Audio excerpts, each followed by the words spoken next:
Bismillahirrahmanirrahim. Hukum dan waktu pelaksanaan sholat 2 hari raya ini dikatakan oleh beliau adalah adapun sholat 2 hari raya yang dimaksud yaitu Idul Fitri dan Idul Adha atau Idul Kurban, di mana keduanya merupakan sholat sunnah yang sangat dianjurkan. Allah Subhanahu wa taala telah memerintahkannya dalam firman-Nya dalam surah Al-Kautsar ayat 1 sampai ayat 2. A'udzu billahi minasyaitonir rajim. Inna a'tainakal kautsar fashalli li rabbika wanhar. Sesungguhnya kami benar-benar telah memberikan kepada Muhammad Al-Kautsar. Terjemahan di buku kita itu nikmat yang besar. Ini salah satu terjemahannya. Tapi Al-Kautsar makna yang sebenarnya adalah telaga di surga. Maka karena itu dirikanlah solat, maksudnya solat Idul Adha, dan berkurbanlah setelahnya. Selanjutnya Allah SWT mengaitkan kebahagiaan yang diperoleh seorang mukmin dengan kedua solat tersebut. Sesuai dengan tertera dalam firman Allah Al-A'la ayat 14 sampai 15. A'udzu billahi minasyaitonir rajim. Qad aflaha man tazakka wa dzakara asma rabbih fasalla. Sungguh beruntunglah orang-orang yang membersihkan diri dan mengingat nama Rabbnya lalu dia solat. Ya. Yang dimaksud di sini dengan menyebut nama Allah dan solat adalah solat Id. Tentu teman-teman sekalian 2 hari raya ini ada sebab-sebab disebutkannya atau diperintahkannya. Di antaranya waktu Nabi SAW hijrah di Madinah.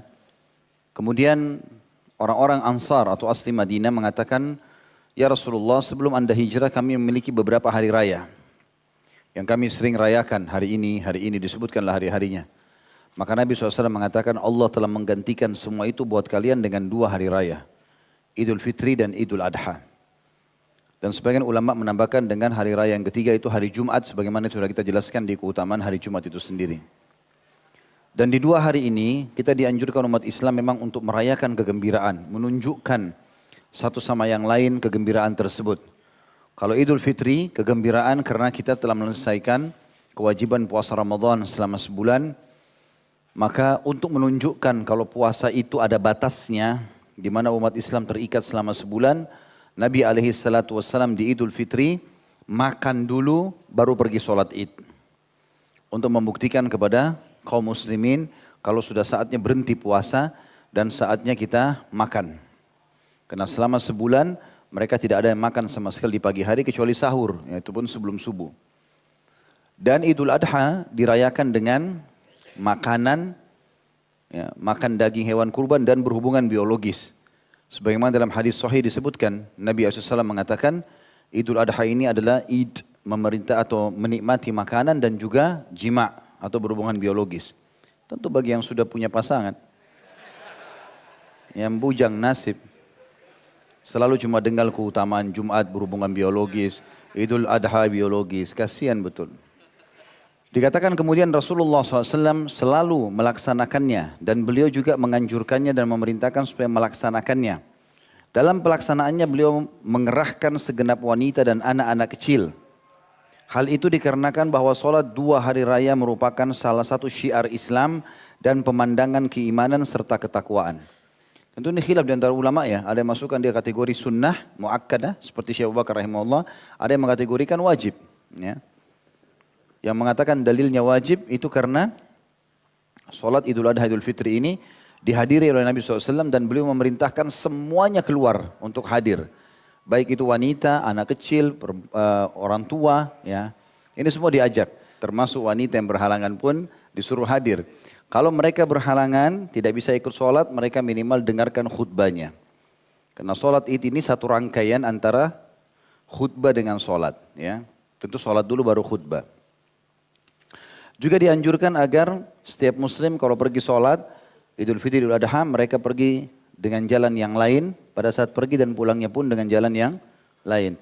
Di Idul Adha juga tadi agak beda dengan Idul Fitri. Kalau Idul Fitri, Nabi SAW makan dulu baru kemudian pergi sholat. Kalau Idul Adha justru tidak makan dulu baru sholat. Setelah sholat baru kemudian beliau makan hasil kurbannya. Tapi ini tidak dinamakan puasa ya. Karena sering ada orang menyebarkan isu kalau itu adalah puasa. Puasa itu dari pagi sampai maghrib. Ini hanya dari subuh sampai sholat Idul Adha saja. Gitu kan? Tapi kalau antum haus sekali minum, lapar, memang orang terbiasa ada penyakit mas segala macam, ya dia makan. Tapi sunnahnya dia tahan diri tidak makan sampai Idul Adha baru kemudian dia nikmati hewan kurbannya. Waktu pelaksanaan sholat 2 hari raya ialah dimulai sejak matahari naik setinggi tombak atau sepenggalan, ya, sehingga matahari tergelincir di waktu duha lah kurang lebih.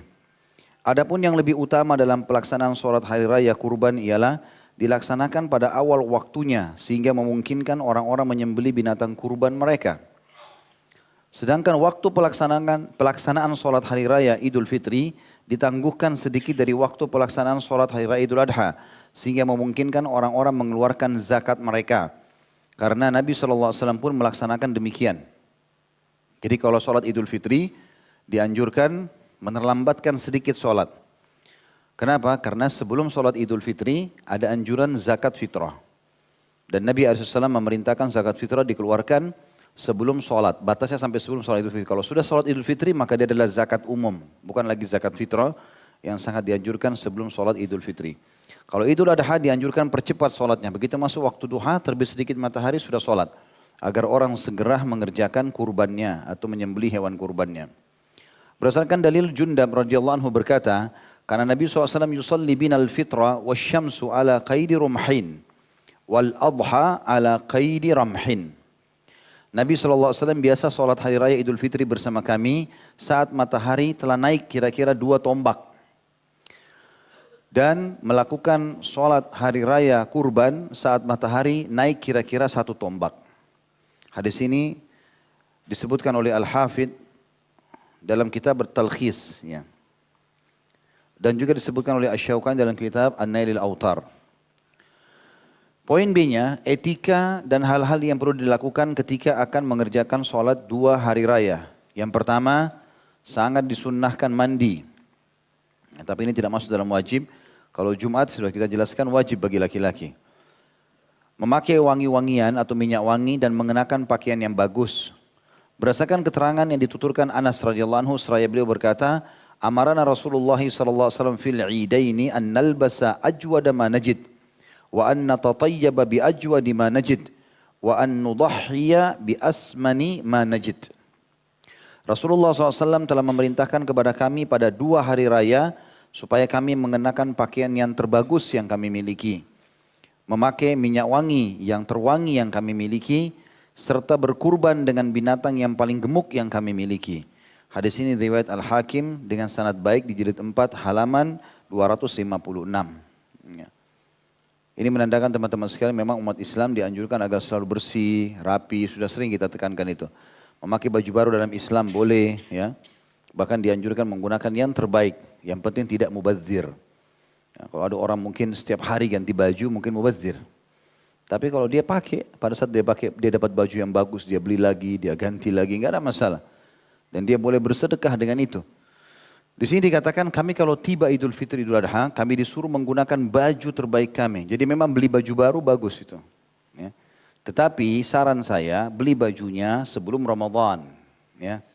Jangan akhir Ramadan. Akhir Ramadan waktu itikaf. Bukan itikaf di pasar. Cari baju baru. Orang beli sebelum Ramadan jadi bisa pilih, harganya masih murah. Tidak desak-desakan, nggak macet, enak. 10 terakhir antum di masjid, bajunya sudah ada di lemari, gitu loh. Seperti itu, jelas nggak? Pedagang mungkin tidak suka ini, karena mereka panen semua di akhir Ramadan. Tapi begitu hukumnya. Kemudian kita juga atau kami juga menggunakan minyak wangi yang terbaik, ya. Jadi suruh pilih minyak wangi yang terbaik, wangi-wangian selalu wangi. Orang kalau dekat merasa nyaman, ya. Baik bau badan, bau pakaian, selalu semprot minyak wangi, ya nyaman. Nabi SAW sangat gemar, sampai-sampai sebagian sahabat menggambarkan seringkali minyak wangi netes dari rambut Nabi SAW. Karena suka dengan itu. Dan itu Idul Fitri, Idul Adha, simbolnya dalam semua kehidupan juga kita pakai begitu. Dan juga kami berkurban dengan hewan terbaik atau termahal. Bi asman itu maksudnya yang paling mahal. Ya. Bisa juga berarti yang paling gemuk, yang paling bagus. Para sahabat itu kalau mau Idul Adha, mereka beli dombanya 6 bulan sebelumnya. Lalu mereka sengaja digemukkan, baru kemudian pas tiba Idul Adha mereka sembelih untuk memberikan yang terbaik kepada Allah Subhanahu wa taala, ya. Baik dalam hadis yang lain dijelaskan wa kana Rasulullah SAW yalbasu burdatan hibra ya atau hibara fi kulli id. Rasulullah SAW biasa mengenakan kain burda yang bagus dalam setiap hari raya. Ini disebutkan oleh Imam Syafi'i dengan sanad tidak apa-apa atau bisa diterima labas ya dalam kitab Mutaba'at. Jadi artinya Nabi SAW menggunakan burda-burda itu pakaian yang tebal ya yang biasa dipakai untuk acara-acara. Ini juga sekaligus untuk riwayat ini dan ada riwayat-riwayat lain juga seperti riwayat Bukhari Nabi SAW pernah diberikan mantel untuk musim dingin dan sangat bagus gitu. Jadi jahitannya rapi, modelnya bagus, warnanya bagus sampai sahabat kagum-kagum. Tambah lagi Nabi SAW memang dasarnya tampan lalu pakai itu semua sahabat kagum melihat kejadian tersebut. Dan ini riwayat-riwayat seperti ini membantah sebagian orang yang menganggap oh kita pakai baju biasa saja. Ya, kita tidak usah berlebihan. Padahal memang tidak boleh berlebihan. Tapi bagi dia kadang-kadang menggunakan baju bagus berlebihan. Enggak, keliru itu. Ya. Padahal dalam syariat dibolehkan. Yang penting tidak mubadzir. Yang kedua, berbuka sebelum dahulu. Maksudnya makan. Sebelum pergi mengerjakan sholat hari raya Idul Fitri. Serta makan daging kurban setelah sholat hari raya Idul Adha. Berdasarkan keterangan Buraidah radhiyallahu anhu, karena Nabi SAW la yagdu yaumal fitri hatta yakul. Wala ya'kulu yawmal adha hatta yarji' faya'kulu min udhiyatihi. Nabi SAW tidak berangkat pada hari raya Idul Fitri sehingga beliau makan terlebih dahulu. Dan beliau, tentu ini saya sudah jelaskan tadi ya, yang dimaksud dengan makan terlebih dahulu untuk menunjukkan kepada muslimin puasa sudah selesai. Dan beliau tidak makan dahulu pada hari raya Idul Adha sehingga beliau kembali lalu makan daging kurbannya. Hadis ini riwayat Tirmidzi nomor 542. Karena Idul Adha nanti setelah sholat Idul Adha disunnahkan makan sampai hari tasyrik atau 4 hari berturut-turut itu. Kemudian yang ketiga, dianjurkan mengumandangkan takbir pada malam Idul Fitri dan Idul Adha. Tetapi pada hari raya Idul Adha dilanjutkan hingga penghabisan hari tasyrik. 3 hari setelah Idul Adha. Idul Adha tanggal 10 Zulhijjah, tasyrik 11, 12, 13. Adapun pada hari raya Idul Fitri hingga imam datang untuk mengerjakan sholat bersama jamaah. Artinya setelah sholat Idul Fitri tidak ada lagi bertakbir ya. Lafaz takbirnya Allahu Akbar, la ilaha illallah, wallahu akbar, walillahil hamd. Allah Maha Besar, tidak ada Tuhan yang berhak disembah melainkan Allah.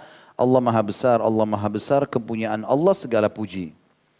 Juga dianjurkan mengumandangkan takbir ketika berangkat ke tempat sholat dan setelah sholat wajib pada hari-hari tasyrik yang 3 hari 11, 12, 13 Zulhijjah sebagaimana ditegaskan Allah Subhanahu wa taala dalam firman-Nya dalam surah Al-Baqarah 203 A'udzubillahi minasyaitonirrajim wadhkurullaha fi ayyamin ma'dudat al-ayah dan berzikirlah kepada Allah dalam beberapa hari yang terbilang itu maksudnya hari tasyrik ya 11, 12, 13. Juga firman Allah SWT dalam surah Al-A'la ayat 15. A'udzubillahi minasyaitonirrajim.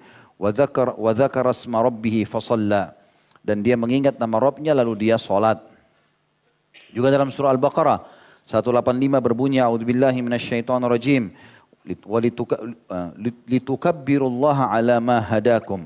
Dan hendaklah kalian mengagungkan Allah untuk bertakbir atas petunjuknya yang diberikan kepada kalian. Al-Baqarah 185. Kemudian yang keempat berangkat ke tempat sholat melalui satu jalan dan pulangnya melalui jalan yang lain. Sebagaimana hal tersebut dilakukan oleh Rasulullah SAW. Jabir radhiyallahu anhu berkata, "Kana Nabi sallallahu alaihi wasallam idza kana yaumu 'idin khalafat tariq." Kebiasaan Nabi SAW pada hari raya adalah beliau menempuh jalan yang berbeda ketika pergi dan juga pada saat pulang. Hadis ini riwayat Bukhari nomor 986. Ini tentu kata ulama, sebagian ulama hikmahnya adalah supaya kita melihat bagaimana syiarnya Islam. Karena kan seluruh umat Islam pada saat itu lagi keluar. Nah, kita kalau pergi ke masjid misalnya ke Masjid Al-Ikhlas ini satu jalan. Kemudian dia pulang dia cari jalan lain supaya dia melihat suasana umat Islam memang yang memenuhi kota gitu ya. Yang kelima, sholat hari raya hendaklah dilaksanakan di padang pasir atau di lapangan terbuka. Kecuali dalam keadaan darurat misalnya hujan dan lain-lain. Sehingga sholat dilaksanakan di masjid-masjid. Karena Rasulullah SAW pun melaksanakannya di padang pasir sebagaimana dijelaskan dalam sebuah hadis yang sahih. Maksudnya lapangan yang luas ya. Yang keenam, mengucapkan selamat satu sama yang lain dengan mengucapkan salam kepada saudaranya. Taqabbalallahu minna wa minka. Semoga Allah menerima ibadah kami dan juga kamu. Sebagaimana hal itu dijelaskan dalam suatu riwayat bahwa kebiasaan para sahabat Rasulullah sallallahu alaihi wasallam jika sebagian mereka bertemu dengan sebagian yang lainnya pada hari raya, niscaya mereka saling mengucapkan taqabbalallahu minna wa minkum. Semoga Allah menerima ibadah kami dan juga kalian. Ini disebutkan riwayat Imam Ahmad dengan sanad baik dan juga ini lafadznya Al-Baihaqi di jilid 3 halaman 319. Jadi ini yang dinukil lafadz saling mendoakan itu. Ya. Kemudian yang ketujuh, tidak ada larangan memberikan kelonggaran atau agak royal dalam makanan, minuman dan mengadakan hiburan yang dibolehkan. Berdasarkan sabda Rasulullah SAW yang berkenaan dengan hari raya Idul Adha, ayyamut tasyriki ayyamu aklin wa syurbin wa dzikrillahi azza wa jal. Hari-hari tasyrik itu adalah hari-hari makan, minum dan berzikir kepada Allah Subhanahu wa taala. Hadis riwayat Muslim nomor 1141. Juga keterangan Anas radhiyallahu anhu suatu ketika Rasulullah SAW datang ke Madinah di mana kaum muslimin Madinah mempunyai 2 hari raya yang mereka jadikan sebagai hari hiburan. Maka Rasulullah SAW bersabda, "Qad abdalakumullahu ta'ala bihima khairan minhuma yaumul fitri wa yaumul adha." Allah yang maha tinggi telah menggantikan 2 hari kalian itu dengan 2 hari raya yang lebih baik dari keduanya, yaitu hari raya Idul Fitri dan hari raya Idul Adha. Hadis riwayat An-Nasai nomor 1556. Juga sabda beliau yang ditujukan kepada Abu Bakar radhiyallahu anhu yang marah kepada 2 orang wanita yang ada di rumah Aisyah radhiyallahu anha yang sedang menyanyikan syair pada hari raya. Maka Abu Bakar sempat mengatakan, apakah ada panah-panah syaitan, amazamiru syaitani fi baiti Rasulillah sallallahu alaihi wasallam? Apakah anak-anak panah syaitan ada di rumah Nabi SAW karena mendengarkan lantunan suara perempuan? Maka Nabi SAW mengatakan, ya Abu Bakar, inna likulli qaumin ida wa innal yawma idana. Hai Abu Bakar, sungguhnya setiap kaum memiliki hari raya dan hari ini adalah hari raya kita. Hadis ini riwayatkan Imam Bukhari nomor 952. Artinya dibolehkan kaum wanita melantunkan syair-syair di antara mereka. Karena 2 budak ini melantunkan di hadapan Aisyah radhiyallahu anhunna ajma'in. Selanjutnya adalah tata cara solat Idul Adha atau 2 hari raya, Adha dan Fitri. Adapun tata cara pelaksanaan solat hari raya, hendaklah kaum muslimin berangkat ke tempat solat sambil mengumandangkan takbir hingga matahari meninggi dari tempat terbitnya sekitar beberapa meter. Selanjutnya imam berdiri menunaikan 2 rakaat solat tanpa azan dan iqamah dengan 7 kali takbir pada rakaat pertama, berikut takbiratul ihram, serta orang-orang bertakbir di belakangnya, mengikuti takbirnya. Lalu imam membaca Al-Fatihah dan surah Al-A'la dengan suara nyaring atau solat jahar. Lalu imam bertakbir sebanyak 6 kali pada rakaat kedua, termasuk takbir berdiri atau takbir intiqal. Kalau dari rakaat 1 menuju ke rakaat kedua mengatakan Allahu Akbar, lalu kemudian dia takbir lagi 5 kali selain itu. Lalu imam membaca Al-Fatihah dan surah Al-Ghashiyah atau Asy-Syams. Setelah salam, imam berdiri dan berkhutbah di hadapan jemaah dan duduk sebentar di sela-sela khutbah. Dalam khutbahnya hendaklah imam menasihati dan mengingatkan jemaah sambil diselingi takbir. Ketika mengawali khutbah, hendaklah imam membukanya dengan menghaturkan pujian serta sanjungan kepada Allah Subhanahu wa taala. Pada khutbah hari raya Idul Fitri, hendaklah imam menganjurkan jemaah supaya menunaikan zakat fitrah dan menjelaskan sebagian dari hukum-hukumnya. Sedang pada khutbah hari raya Idul Adha, hendaklah imam menganjurkan jemaah supaya menyembelih binatang kurban dan menjelaskan umur yang cukup pada hewan sembelihan. Setelah selesai, jemaah membubarkan diri mereka bersama imam karena tidak lagi sholat sunnah sebelum dan sesudahnya. Kecuali bagi orang yang tertinggal sholat hari raya, maka ia harus mengerjakan sholat raya hari raya sebanyak 4 rakaat. Jadi kalau ada orang telat, kemudian dia datang sudah sementara khutbah, dia tetap mau sholat bisa, tapi dia sholat sendiri 4 rakaat dengan niat sholat id. Ya. Kalau sama imam tadi 2 rakaat saja. Hal itu berdasarkan keterangan dituturkan oleh Ibnu Mas'ud radhiyallahu anhu, barang siapa yang tertinggal sholat hari raya, hendaklah ia menunaikan sholat 4 rakaat. Sedangkan bagi seseorang yang mendapatkan sesuatu dari sholat hari rayanya bersama imamnya, meskipun hanya tasyahud, maka setelah imam salam hendaklah ia berdiri serta menunaikan sholat 2 rakaat saja. Sehingga sholat yang dikerjakannya sama dengan yang tertinggal. Ya, agak berbeda sedikit sholat id ya. Kalau sholat Jumat sudah kita jelaskan itu hari. Kalau antum datang pas ruku di rakaat kedua dan sempat takbir ikut ruku, antum dapat Jumat. Ya. Di rakaat kedua, ruku rakaat kedua. Imam ruku, antum takbir, sempat ruku bersama imam, dapat sholat Jumat. Berarti kita cuma sholat setelah imam salam 2 rakaat. Tapi kalau imam sudah sami Allahu liman hamidah di Jumat, di rakaat kedua, antum ikut. Allahu Akbar, sami Rabbana walakal hamd. Lalu antum sujud, imam salam, tapi antum sudah niatnya sholat duhur dalam hati tadi. Sebelum takbir, karena sudah tidak dapat lagi Jumat. Tapi tetap ikut berjamaah, jadi sholatnya 4 rakaat seperti duhur. Berbeda dengan sholat id. Kalau sholat id, kalau antum datang walaupun tasyahud akhir, tetap antum begitu salam, sholat 2 rakaat saja. Ya. Tidak dianggap ketinggalan. Tapi kalau imam sudah salam, sholat sendiri id boleh, tapi 4 rakaat. Sebagian ulama mengatakan kalau 4 rakaat, maka 2 rakaat salam, 2 rakaat salam. Ya. 2 rakaat pertama seperti sholat id. Di takbir pertama Allah Akbar dia baca, selain takbiratul ihram 7 kali, takbir yang lain. Kemudian di rakaat kedua dia baca 5 kali selain takbir intiqal. Ya. Salam baru dia sholat lagi. Jelas sampai sini?